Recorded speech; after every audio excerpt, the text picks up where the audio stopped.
Hello, everybody. We are about to get started in just a sec. I'm just confirming that all is good with sound and everything else.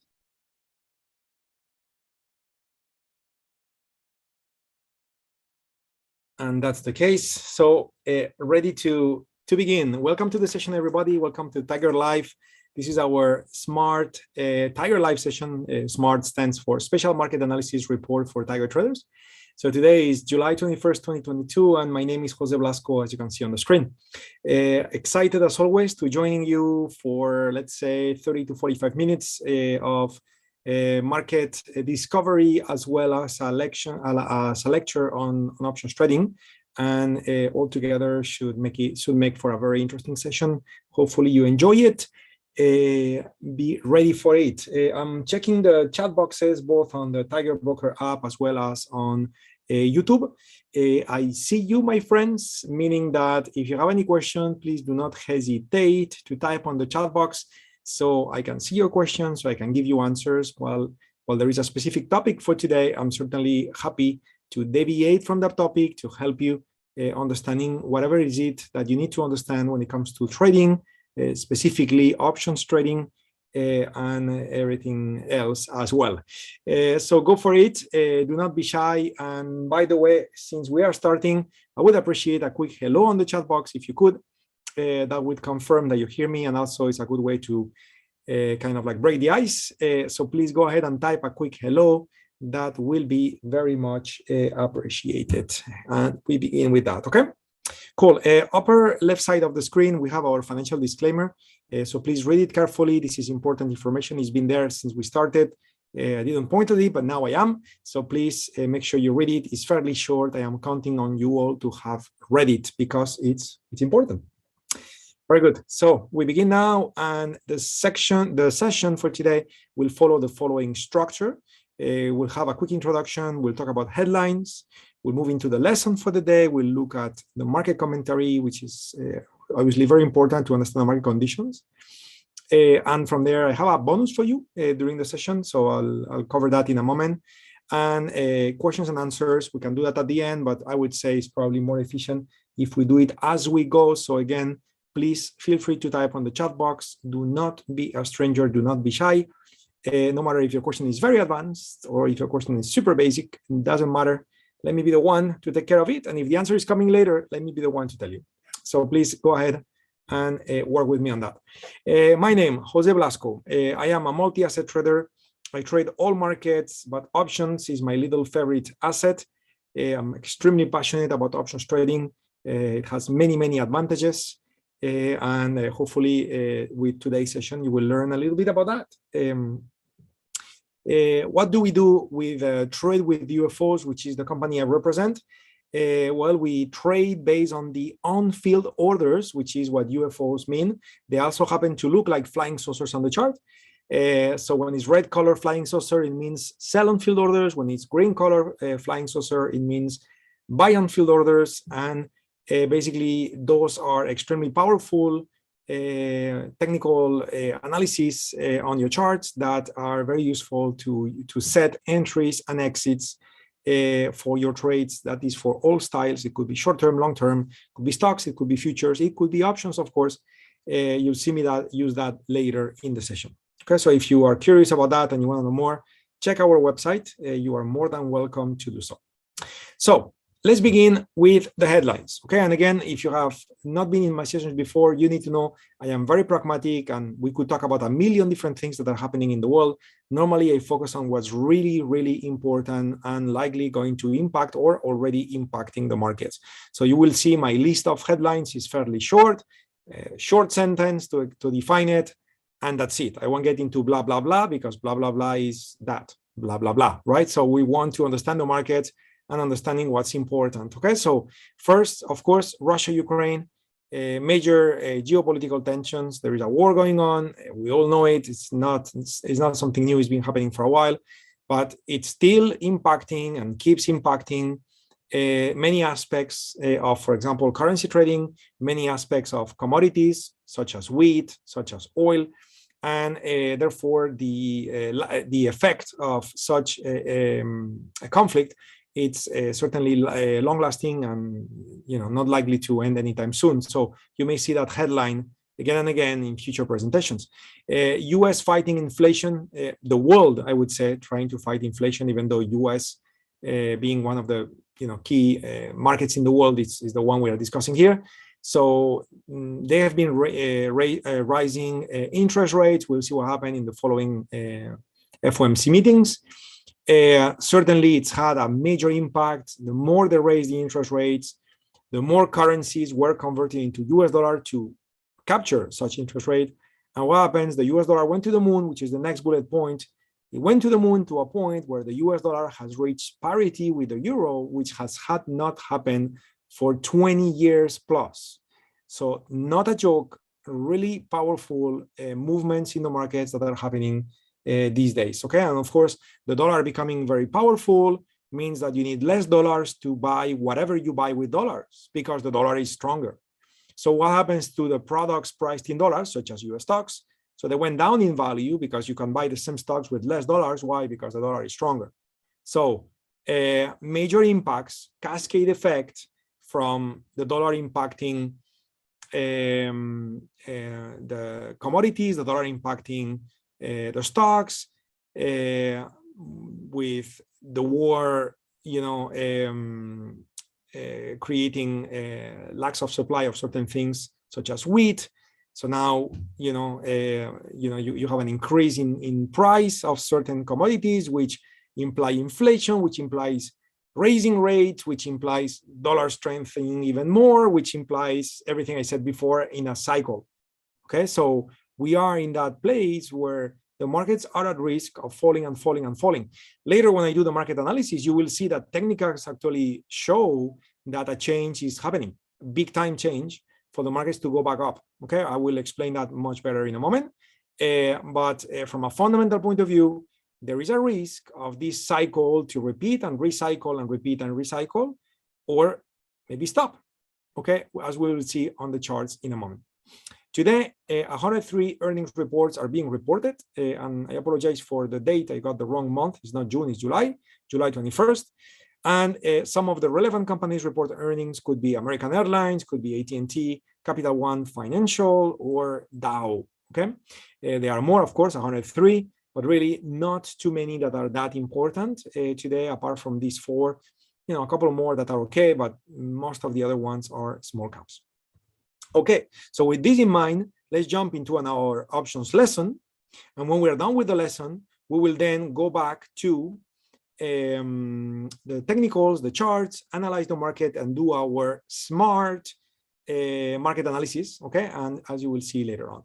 So the lesson for today is about liquidity. The title of the lesson, if I could read, is The Importance of Options Liquidity, How to Enhance Fills and Avoid Slippage. Okay, so again, I believe that the ones of you listening are here because you're interested in options trading. Probably some of you or many of you have had some experiences trading options, and some of you realize that sometimes it's easy to get fills, sometimes it's not easy to get fills, sometimes you get very good price, sometimes you get a terrible price and you don't know why. Okay, and this is what we talk about, liquidity and slippage. Okay, slippage means getting a worse price than expected, you got slipped. And liquidity, okay, talks about the availability of a product, the likelihood for finding a counterparty when entering or exiting a trade. So in other words, if you want to buy calls on Apple, how likely it is for someone to sell them to you so you can buy them. If you want to sell calls on Apple, how likely it is to find someone to buy them back from you so you can sell them, right? So that's liquidity. It's the availability of a product. We talk about a product being liquid when there is plenty of availability, okay? Often we look at volume to get a feel for liquidity. It's not the same. Volume and liquidity is not the same because volume simply measures the quantity of contracts traded. Of course, when a market is very liquid and there is a lot of availability of a product, often it leads to a lot of trades and therefore a lot of volume. So a market, an option with a lot of volume is probably liquid. But again, technically, those are two different terms. You may have a liquid market that trades very little, maybe a market which you got plenty of availability of a product, but not too many people trade it. Maybe because, I don't know, maybe because they don't know it exists, right? So if you wanted to trade, if many people wanted to trade, they could. There is availability, but because they don't, because they didn't know it exists, then there is low volume. Okay, of course, these days we are in the era of information. So when a product is liquid, typically people know about it and therefore it's traded. So therefore it reports high volume, but it's not always the case. Okay, it's not always the case. So volume is often used as a liquidity indicator, even though it does not always represent liquidity realistically. Okay, the bid-ask spread is probably the best indication of liquidity. Everything tradable could be a house in the world of real estate, could be a stock, could be a currency pair, a futures contract, or an options contract, has a buying price known as the bid, has a selling price known as the ask, and the difference between the bid and the ask price is what we call the bid-ask spread, or spread for short. This is the cost of going in and out of the market. Why? Because if you buy from the sellers, you pay ask. Then if you turn around immediately, the moment you bought, and you sell immediately, you get rid of it. So you need to sell to the buyers. So you sell to the bid. So if you buy from the ask and you sell to the bid instantaneously, whatever difference there was between the bid and the ask is going to be a loss, right? It may be a cent, it may be 10 cents, it may be $1, it may be $10. It depends on how liquid those markets are, because the more liquid markets are, the narrower the bid-ask spread, because there is plenty of competition for people to buy and sell, because there is a lot of availability, a lot of counterparties, right? And therefore, every time you want to buy, someone is willing to sell. Every time you want to sell, someone is willing to buy. And therefore, the bid and the ask spreads are very narrow. When there is less amount of participants, there is less liquidity. So then the bid and the ask, they widen, because you may want to buy, but no one wants to sell to you unless you are willing to accept a higher price. And then you get slippage, okay, which is the consequence of low liquidity, which obviously is what we want to avoid. So the consequence of lack of liquidity. So let's talk about liquidity, but now let's break it down into the underlying liquidity versus the options liquidity, because again, options are a derivative product. Obviously, if we trade calls and puts, what we care about is the liquidity of the calls and the puts. But obviously, the calls and the puts will not exist unless the stock exists. If you trade calls on Apple, Apple needs to exist for Apple calls to be traded. Same with the puts. So options are a derivative product, which is almost guaranteed to always be liquid, to always be less liquid than the underlying, because the options cannot exist without the underlying. Therefore, typically you will get less trades with options than trades with shares, typically, almost guaranteed. Liquid stocks may have illiquid options, but that would be relatively strange. Okay, so let's say a liquid stock didn't have options and they release options, and not too many people started trading them yet. So then those options may be illiquid while the stock is liquid. Could happen, but it's not so common, because normally liquidity will pick up quickly as long as the underlying stock is liquid. There are many participants, so typically many participants would also trade options. Liquid stocks should provide liquid options in most cases, and illiquid stocks are almost guaranteed to provide illiquid options, because we already said the options are going to be less liquid than the stock. So if the stock is not liquid, then forget about it with the options. Now, there are different levels of liquidity. Okay, and the question here is, so what's liquid enough? Because basically the assumption, or probably the right thinking, would be, look, if an option is not liquid enough, I'm just not going to trade it. So you may have a good opportunity, but when you're about to trade, you're going to get killed on slippage because there is no liquidity. So then probably it's better to stay out of the trade, or maybe trade the shares. Or, you know, I mean, you got 9,000 stocks in the US, you know, around 6,000 stocks got options. So I get there is plenty to choose from. If a stock doesn't give you a good option liquidity, just go find another stock. I would say that's probably the smartest approach. But again, you know, the question is, so was liquid enough for me to accept or to discard such trade? Well, that's a difficult question to answer, because it depends on multiple things, such as the underlying stock. because also different stocks got different prices, and therefore options being a derivative, they will have different prices.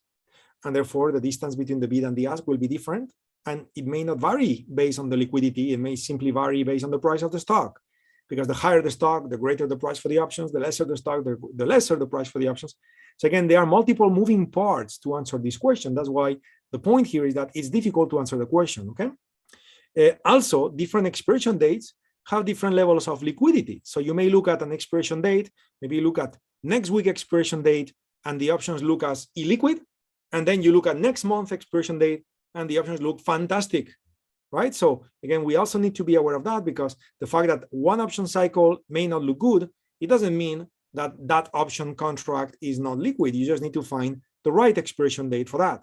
So we need to talk about this. And by the way, so far I am working with slides. A bit later, I will move from slides to real-time charts and the real-time platform, and I will show you that real-time. Finally, not all strikes have the same level of liquidity. Some strikes are more liquid than others.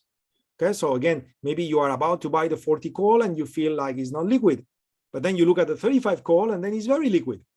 So again, those are things to be taken into consideration when planning your options trade, again, with the intention of avoiding slippage, but also with the intention of not having problems when it's time to get out. Because if in order to get in, you need to really fight it, and let's say in the end you end up with a fair price, but now in order to get out, you want to rush out because let's say, you know, you set a stop, for example, you want to get out if the stock goes against you by a certain amount, and now it's time to get out, but now getting out implies getting slipped big time because of lack of liquidity. So now not only you're going to lose based on what the stock did against you, but on top of that, you're going to be hurt by an additional amount of slippage, and that would not be recommended, isn't it? So we need to check strikes, expiration dates, and various parameters to make sure that from a liquidity point of view, we're going to be okay. So here's an example, okay? So we have a screenshot here. This is Meta. This is a screenshot taken with our platform Top, which I'm going to use in a moment. Again, you don't need Top to see this information. You can look at this in any option chain, but Love Top, it puts it on the screen. This is the volume map, which is a patented tool, and it's very visual. So hopefully this is easy to understand for you guys. The orange color represents calls. The gray color represents puts. And the numbers on the left and the right represent open interest. Open interest being the amount of contracts that have been open, right? Contracts that have been born since that expiration cycle was released, okay? So for example, on the left, you have a total number of 97,000 with orange color in the bottom part. That means 97,000 contracts of calls have been traded. Why? Because it's orange. On the right, it says 101 contracts, 101K contracts in gray color have been traded. That is 101,000 put contracts have been traded. Okay, now traded in the sense of have been created, and they may have been traded many times in and out, in and out, in and out, changing hands. But since they were born, it's been a total of 101,000 puts and 97,000 calls in this particular example. So depending on the expiration cycles, typically, the shorter the expiration date, you will find more liquidity. Typically, going back to an extreme, if you try to buy an option that expires 3 years from now, that's called a leap, you may be able to trade it, but probably you will find lack of liquidity in most cases, unless you are using extremely liquid assets. Like, you know, you're looking at Apple, you're looking at the SPY ETF, those are very liquid. So you should find okay liquidity in the very far term.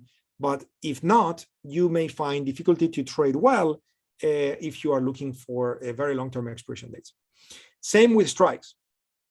Strikes with the greatest amount of open interest would have greater liquidity. For example, if you look at the price scale on the chart and you look at 160, you can see that the 160 strike got lots of orange and lots of gray on the left column, which means a lot of open interest both for the calls and the puts. Guess what? The 160 call and the 160 put using July 15 expiration is probably a good bet when it comes to finding good liquidity. Now, if you wanted to trade the 160 call using the next expiration date, which is August 19, which is the column on the right, notice how the orange and the gray, it's a much smaller horizontal line representing much less open interest and therefore potentially much less liquidity. So notice how, depending on the strikes and depending on the expiration months, the expected liquidity will vary. Okay, cool. Now we need to move into the real-time charts now, which is when this is going to get very interesting. Before we do so, I wanted to highlight on the screen this QR code. Learning how to trade options, like everything in life, takes, of course, taking some training so you get some knowledge, but also beyond the training, you got to practice to develop your skill. And the best way to practice is with a coach. The best way to practice is to not to be isolated, making mistakes you don't know you make. So for that, we run live trading on our website. And for that, you need a membership, okay? Which, thanks to Tiger Brokers, you can get free access to the membership during 3 months by using this QR code. And then you can join us live. We do live trading almost every day. You'll see it on the calendar on our website. And then you can participate of those sessions. Okay, so take a screenshot, join, don't be a stranger, and learn through practice, ask questions, and go for it. Okay.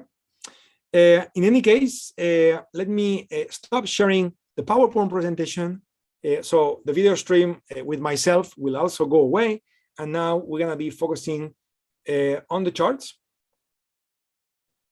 So give me a second and I will do that.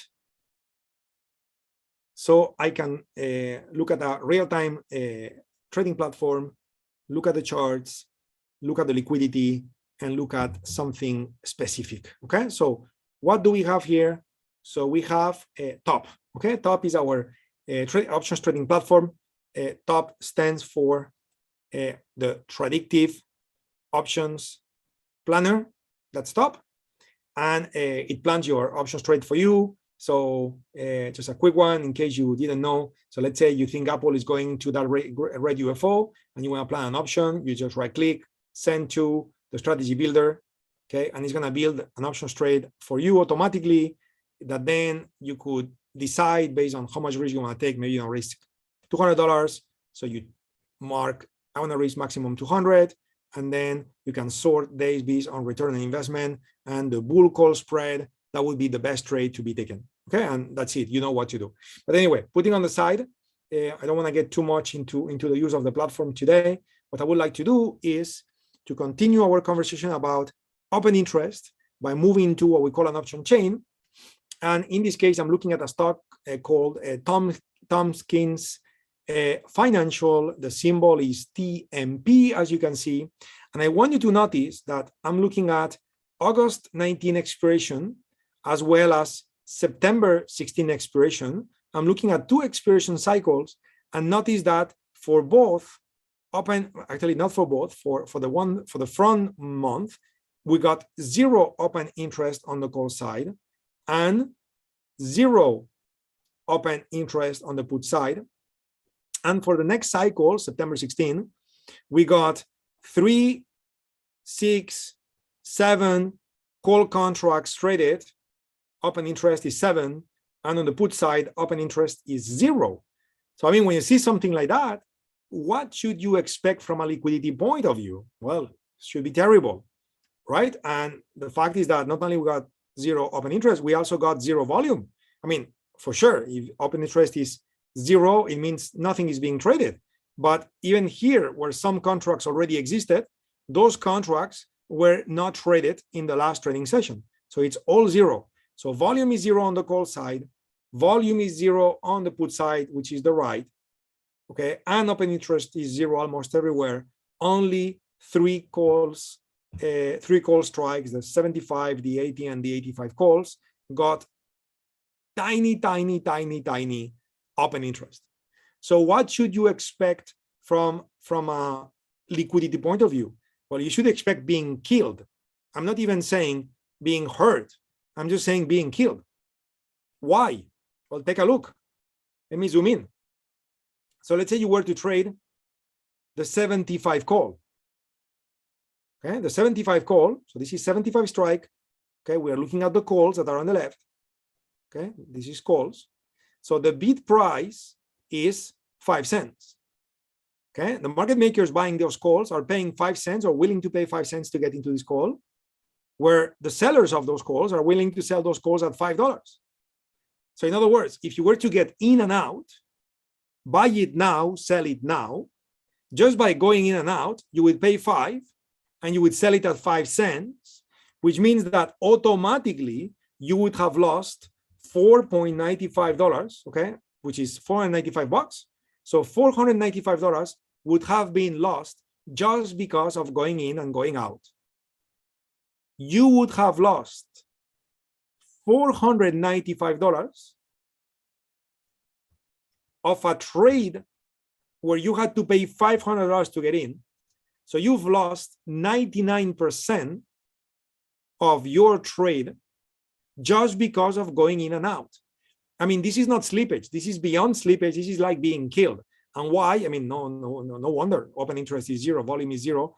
You should never trade an option chain that looks like that, unless just bad humor here, but unless you want to donate your money to the market. I'm pretty sure it's a pretty bad joke, but you get my point, isn't it? We should never be in a position where we are being destroyed based on slippage in a way like this, right? Now, on a different hand, what if we look at Apple? Well, if we look at Apple, look at the open interest, thousands of contracts of open interest, thousands of contracts of volume on the call side, thousands of contracts of open interest, thousands of contracts of volume on the put side as well, plenty of volume. Right now, since the market is about to get to open, the bid and the ask is all zeroed out because we are waiting for the market to open soon. So I'm going to look at a prior date just so you see it. Okay, so I'm going to look at yesterday. And when I look at yesterday, look at that. Look at how beautiful that is. So let's say you purchase the 150 call. For you to get in and to get out, you will need to experience these particular prices. You would buy at 770 and you would sell at 765, which gets you losing 5 cents to get into a $770 trade. So if you lose 5 cents out of a trade, actually 5 cents is $5, out of a trade, which is going to cost you 770, it means that in percentage, you lost 0.6% for going in and going out, which is nothing, just a little bit of a movement of the stock thanks to the leverage in options trading. It's going to make up for this and more, and that is nice to trade. That is a liquid market, and even if you get a bit of slippage and instead of 5 cents, you end up losing 10 cents. So again, I'm talking about doubling the beta spread from 5 to 10, which is relatively unlikely unless you trade right at the open and right at the close, which is when the liquidity disappears. So you should be in a pretty healthy position to have quality trades thanks to trading options that are liquid. Okay, very good. So this is the lesson for today. You guys have been very quiet, which hopefully means that everybody is grasping these concepts and everything is clear.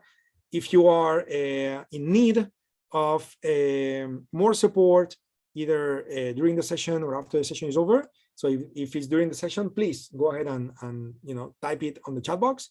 If it's after the session is over and you're watching this recorded, so here is my email.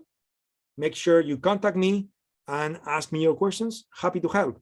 And again, one more time, here's your 3 months access to the coaching plan. So you can also practice with us and ask questions live as we are doing live trading. You can watch us do it. You can practice with us. You can learn with us. You can ask questions and get answers and all of the above.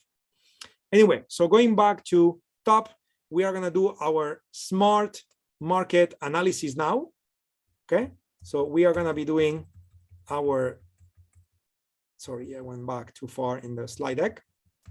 We are going to do our SMARTT market analysis. Okay, this is what we're going to do now, looking at climate, calls, puts, volume map, etc. So let's take a look. So what do we have? Well, first of all, I'm looking at the S&P futures. Okay, so the S&P futures is pointing at an open slightly lower. 0.2% down. Not a surprise, okay? The market hit a red UFO, and as those on-field orders get filled, every time it's trying to go up, those on-field orders keep pushing the market down. So again, not a surprise. 62% of the cases that's supposed to happen with the UFOs, in this case for the S&P. So not a surprise to see the market opening a little lower. When we look at the S&P ETF on the 34-minute time frame, we can see that the last price is 394.19. It closed yesterday at 394.80, so 0.19 is a little below, meaning that it seems that the S&P ETF is tracking what the S&P futures is doing, and unless the market rallies in an hour and in less than 1 hour and a half, we are set for a down opening, a little gap down on the open, which again is going to be very minor gap down, it looks like, and again, nothing to be scared about, I would say, but that's how the market conditions are basically presenting themselves. Now, if the market gaps down, does it mean it's something bad? Is it because the US dollar? Is it because the Ukraine-Russia war, all those things that we discussed? Well, of course, we never know why. No matter what they say on TV, we never know why, for sure. If we knew, who would be, someone who has never existed in the market yet, because not even traders like Warren Buffett would always know what's happening and why. So we cannot predict the future. But here's what we know based on statistics. And this is given to us thanks to AutoClimate, which, by the way, is free. So AutoClimate is telling us that we are in a blue climate since a very long time, which is confirmed. What does that mean if you're new to AutoClimate? Well, notice how the dot is blue and thick, where all the other dots were thin dots. This is the first time we have a thick blue dot, meaning that the climate is finally confirmed to the upside. And not only that, the blue line below, crossing over above the gray line, it's telling you that buyers are showing up, because the blue line represents the implied volatility of the call options, where the gray line represents the implied volatility of the put options, and the implied volatility of the calls is finally surpassing the puts in a context which is a confirmed market climate to the upside. So we may see a little bit of profit taking, given how strong that move was. We may see a little bit of profit taking just to see the market continue powerfully to the upside. It's looking to me from a technical point of view, it's been a long time, and it's now the first time that we finally have a confirmed climate which comes together with buyers showing up in the options markets. So this is a very bullish sign. And notice I said 3 times very, because this is something that has not happened for such a long time. Notice how here the blue line was above the gray, but the climate was blue, but not confirmed. Okay, so again, this is the first time that this is happening for a very long time, and therefore it's potentially statistically something powerful to happen. We'll talk more about it in our next session for sure, but this is the type of market conditions that we have present at this moment in time. Again, I want to re-emphasize one more time, in case you are not attending our live trading, that I gave you a link for you to have access to the live trading. I'll point at that one more time, okay? For you to have access to the live trading, where you can see us use that every day. So we adapt to the market conditions, because let's face it, my friends, I am dealing with statistics, which is very powerful and smart, but it's not a guarantee for the future, because it's just statistics. So if I was to be wrong, I won't see you until August 11. So we won't be able to talk about it then, until then, but you could talk about it with us, with me, with all of my trading colleagues and your coaches in the live trading room, which one more time you have access to it for free during 3 months. So make sure you seize the opportunity so you can develop yourself.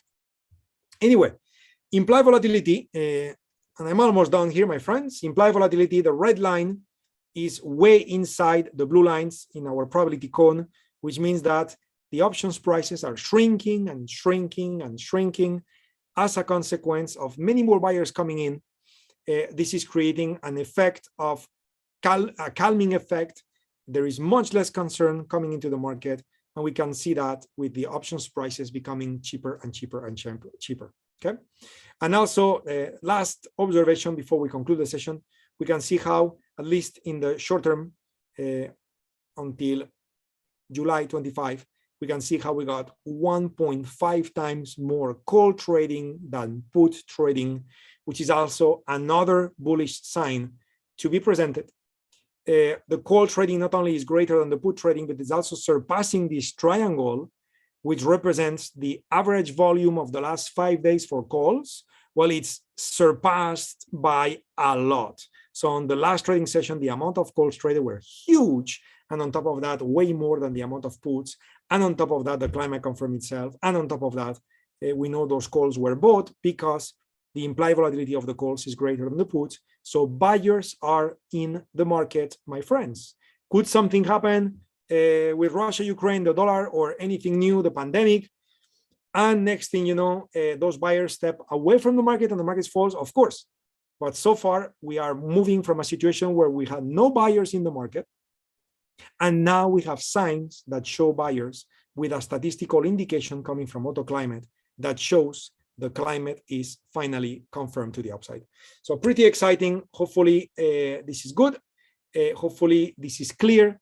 My friends, today is the session where you've been the quietest. Not sure why. Just know I'm here to help. Maybe the subject was already understood or partially understood, or it was easy to understand. So if all of this is the case, great. If not, don't be a stranger. Make sure you know we're here to help. Contact us. Use our email, and we will see you in the next one. Everybody, you take care. It's been my pleasure. See you soon. Bye-bye, everybody.